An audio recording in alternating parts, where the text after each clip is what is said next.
Hey guys, how's it going? Welcome to my video. Alright guys, let me tell you guys how I fixed my car the other day. So I was out of the park, did a 1 hour jog, came back to my car, ready to go home, try to start it. It cranked, but it did not turn over. It kept on cranking, but did not turn over. And I must have tried to crank it at least, I would say like 15 times within the course of me trying to figure it out, what the problem was. All right. So I'm like, okay, what could this situation be, considering I did change the battery up. I changed the battery maybe 2 months ago. It's got a brand new battery. It's not the starter. I know 100% it's not the starter. Obviously, it cranks. The starter cranks the car. It cranks. So I'll rule out the starter. Everything having to do in the starter, ruled out. And basically, it was a strong crank. So I was pretty sure it wasn't the battery, but just in case, I turned on the light. The headlights went out. See how bright they are, and they were pretty bright. So I was like, it probably isn't the battery. I was thinking maybe I had a defective battery, but I was pretty sure it wasn't the battery. All right, it wasn't a slow crank. It wasn't like, it wasn't a slow crank. It was a strong crank, but here's what I did anyway. I actually got my power pack, put it on, and try to crank it that way, just to make sure it's 100% not the battery. And it cranked. It wouldn't start. Did the same thing. Definitely wasn't the battery. And on top of that, I was looking around just to make sure that my terminals were clean and tight. Because I did clean the terminals. I did tighten them up 2 months ago. I didn't think that it was going to be corroded after 2 months. And they weren't corroded after 2 months. So I was like, all right. Okay, I know what the obvious is, but I'm going to go through these steps, just to make sure that I pretty much troubleshoot the easiest things. And then I'm going to go to the bigger issues. So at that point, I knew it wasn't the starter. Obviously, it's not the alternator. I ruled those things out. You guys in this situation, you guys don't want to start ruling things out as what the issue is. It won't be the starter. If it's a strong crank, it's not the alternator. If it's a slow crank, wait. If it's a strong crank, it's probably not the battery. If it's a slow crank, it's possible that it is the battery. But just to rule it out, you guys should probably at least try to give it a jump.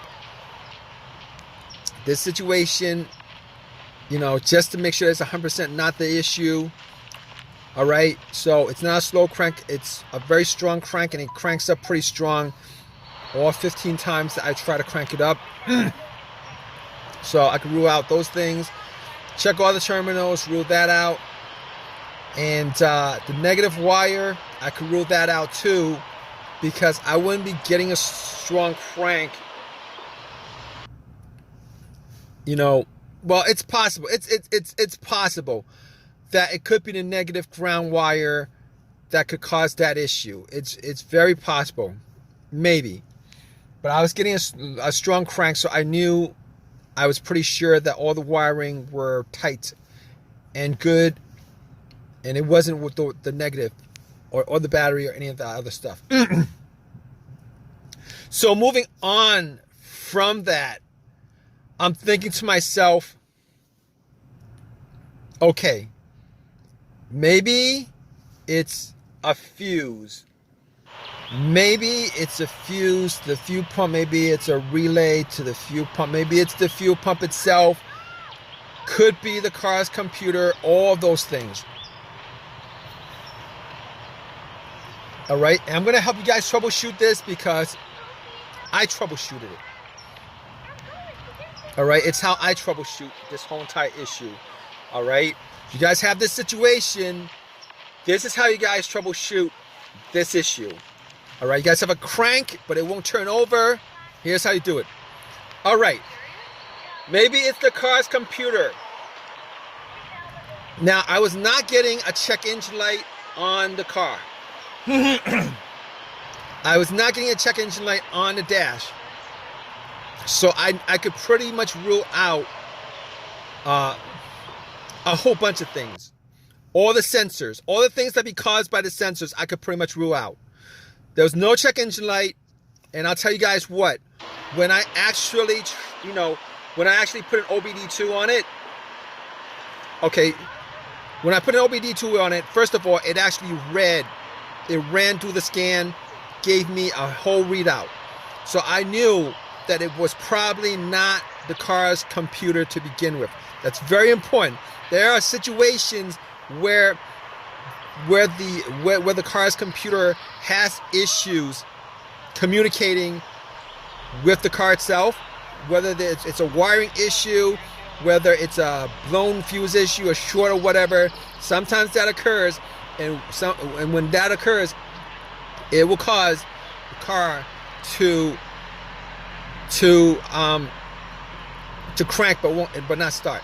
All right, and there's a whole host of things I could run down with this, but I could rule out that. All right, and the fact that there was no check engine light on the dash, and then when I read the whole OBD2, there was not a single code that came up.